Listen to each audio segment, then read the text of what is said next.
আমার প্রিয় দর্শকগণ সবাইকে স্বাগত জানাই আকাশমণি চ্যানেলে। আজকে আপনাদের এক নতুন ধরনের রেসিপি দেখাবো। আজকের রেসিপির নাম লাড়ুই পকোড়া। রেসিপিটি যেমন সুন্দর নাম তেমন সুন্দর খেতে। ভিডিওটি স্টার্ট করার আগে আমাদের চ্যানেলকে টুক করে সাবস্ক্রাইব করে দিন। চলুন রেসিপিটি শুরু করা যাক। আমরা একটা লাউ নিয়েছি এখানে। লাউটাকে ভালো করে কেটে দেখুন কীরকমভাবে আমরা পিসটা করছি, ঠিক এরকম করে পিস করে মাঝখানটা পুরোটা কাটবেন না, অল্প একটু কাট করে রাখবেন। আমরা প্রতিটা পিস এরকম করে কাট করে করে রেখেছি। এরপর আমরা এটা সিদ্ধ করে নেব। দেখুন আমরা সিদ্ধ করে জল ঝরিয়ে রেখেছি। আমরা একটা পাত্র নিয়েছি, তাতে আমরা রুই মাছগুলো দিয়ে দিচ্ছি। তার মধ্যে 1 চামচ লবণ আর 1 চামচ হলুদ দিয়ে ঢাকা দিচ্ছি সিদ্ধ হবার জন্য। মাছগুলো আমাদের সিদ্ধ করা হয়ে গেছে।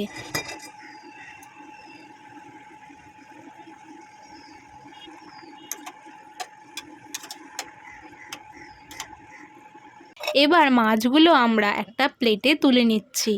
কিছুক্ষণ ঠান্ডা করার পর মাছগুলোর থেকে কাঁটাগুলো আমরা আলাদা করে নিচ্ছি। এরপর আমরা একটা কড়াই নিয়েছি, তার মধ্যে সর্ষের তেল দিয়েছি। সর্ষের তেল গরম হলে তার মধ্যে গোটা জিরে দিয়েছি। কিছুক্ষণ নাড়াচাড়া করে তার মধ্যে আলু কুচি, গাজর কুচি, পেঁয়াজ কুচি দিয়ে 1 মিনিট মতো নাড়াচাড়া করে তার মধ্যে 2 চামচ লবণ, জিরের গুঁড়ো, লঙ্কার গুঁড়ো, হলুদ গুঁড়ো দিয়ে ভালো করে আমরা সিদ্ধ করে নেব। তারপর সিদ্ধ হয়ে গেলে আমরা এর মধ্যে বেছে রাখা রুই মাছগুলো দিয়ে দেব। 2 মিনিট মতো নাড়াচাড়া করার পর শেষে গরম মশলা দিয়ে পুরটাকে আমরা রেডি করে নিচ্ছি।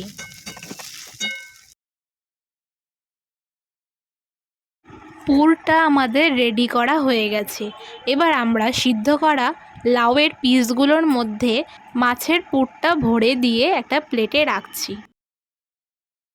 এরপর আমরা একটা বাটি নিয়েছি, তাতে কর্নফ্লাওয়ার, বেসন, কালো জিরে, 1 চামচ লবণ, 2টো ডিম দিয়ে ভালো করে মিশিয়ে নিয়ে পরিমাণ মতন অল্প জল দিয়ে আমরা ব্যাটারটাকে রেডি করে নিয়েছি।